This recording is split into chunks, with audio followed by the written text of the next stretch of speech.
कहते हैं देर से मिला न्याय न्याय नहीं होता, लेकिन जरा सोचिए, अगर इंसाफ की घड़ी 39 साल देर से चले तो क्या उसे इंसाफ कहा जाएगा?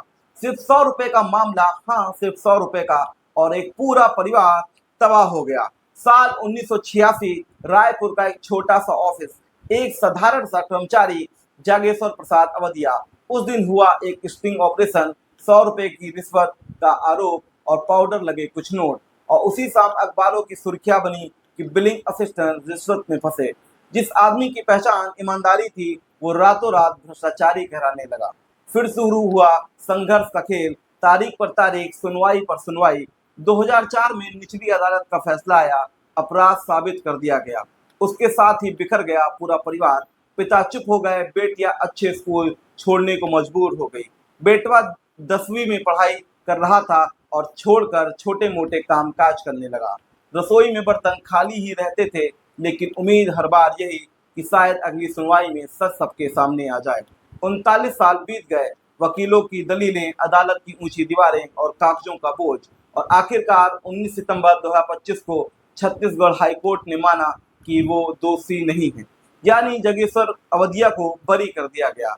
कागजों में न्याय मिला, लेकिन क्या सचमुच में ये जीत है? सोचिए, 83 साल की उम्र में बेटा बेरोजगार, बेटियां अविवाहित, हर घर छूट चुका, खुशियां खो चुकी, आधी तनख्वाह, समाज का अपमान, अकेलापन, क्योंकि सिस्टम ने इंसाफ दिया मगर तब तक जब जिंदगी का सब कुछ छिन चुका था।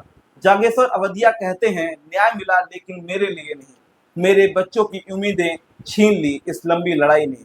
अब मेरी बस एक ही ख्वाहिश है कि मेरे छोटे बेटे को नौकरी मिले, ताकि उसके दिन अंधेरे ना हों। तो सवाल सिर्फ 100 रुपए का नहीं है, सवाल है हमारे सिस्टम का, जहाँ केस चलता रहा 4 दशक तक और एक परिवार धीरे धीरे हर रोज सजा काटता रहा।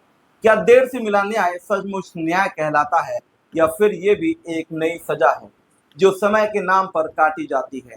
39 साल का इंतजार, 100 रुपए का आरोप और एक पूरा परिवार दर दर की ठोकरें खाता रहा। अब ये सोचने का वक्त आ गया है, क्या हमारी अदालतें सिर्फ फैसले सुनाने के लिए हैं या सच कुछ न्याय देने के लिए हैं? काश किसी और को इतना लंबा इंतजार ना करना पड़े, क्योंकि अगर न्याय देर से है तो शायद न्याय ही नहीं है, बल्कि जिंदगी पर थोपी गई एक और सजा है। ये थी खबर रायपुर से हिंदुस्तान संवाद के साथ। अगर आपने सब्सक्राइब नहीं किया है तो सब्सक्राइब करना ना भूलें। धन्यवाद।